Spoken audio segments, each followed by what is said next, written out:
how to add an admin to Squarespace website. Hello guys and welcome to this new tutorial. In today's video, I'm going to show you how easy it is to add an admin or a contributor into your Squarespace website. So it is going to be very easy and very simple. All you need to do is to follow up the tutorial from the beginning till the end and you are going to be good to go. The first thing that you need to do is to head over squarespace.com. Then you're going to simply right there to sign in for an account in the platform. And this is very obvious. Once you have did that, you're going to see here the dashboard that you have or the websites that you have created on. So we are going to choose the website that we want to set up the admin to. Here we have the dashboard. So I'm going to select this website. So I'm going to click on go to website. It will open up or load up here the content of our website. So as you can see here, the experience of using Squarespace is very fluid and very fast. So you are going to get here an amazing experience using Squarespace overall. So right there, as you can see, we have the website. We have the left side control panel or control center of the website. You can go ahead and explore the pages, the styles, the assets, and everything about the website. But here in the administration or the permissions, also the navigation, you're going to head over the settings. So we are going to scroll down a little bit here on this bar right there. Click on settings. And from here, you're going to see all the settings of your website. So basically right there, we are going to search and seek for an item or a menu called permissions and ownership. So right there on the left side always, we're going to here hover the mouse until we see the permissions and ownership. We're going to click on it. Here we are going to have only one option, which is the invite people to edit the site, manage permissions, and transfer ownership. We're going to click on here. And as you can see, we have the ownership of ours. You can go ahead and transfer it.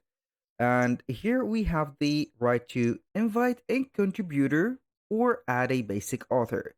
The author has no reason to create an account, so you're going to work with the name of that author. For example, you're going to set up the image of it or the picture of it. You're going to set up here a display name, the profile, the website of the author, and a bio.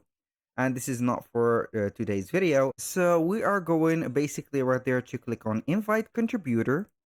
And from here, we are going to give it a name for that contributor and we are going to set the email address of it. So for the name, we are going basically right there to choose a name. For example, the contributor is named Mike. For example, let's say here, Mike Smith. So for the email address, we are going basically right there to set up the email address like that. Mike Smith, for example, at gmail.com. So here we have set up the email address of that contributor. And here we are going to give it the permission to be an administrator or an admin.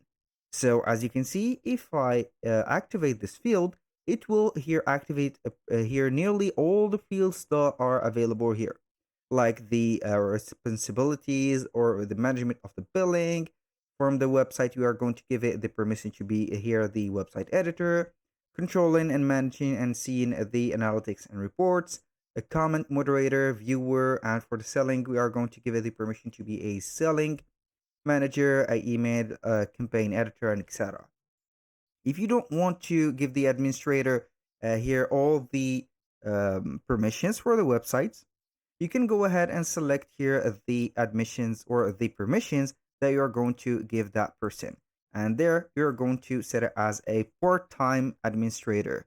So that was all for today's video. Don't forget to invite it when you finish here setting up the, as you can see here, the permissions, and they will get here an invitation in the mailbox of them. And also you're going to see here under the owner, administrator, or contributor right there set with the name of it and also the email address. Thank you guys for watching. I hope that you have enjoyed the content and hope to see you soon on the next one.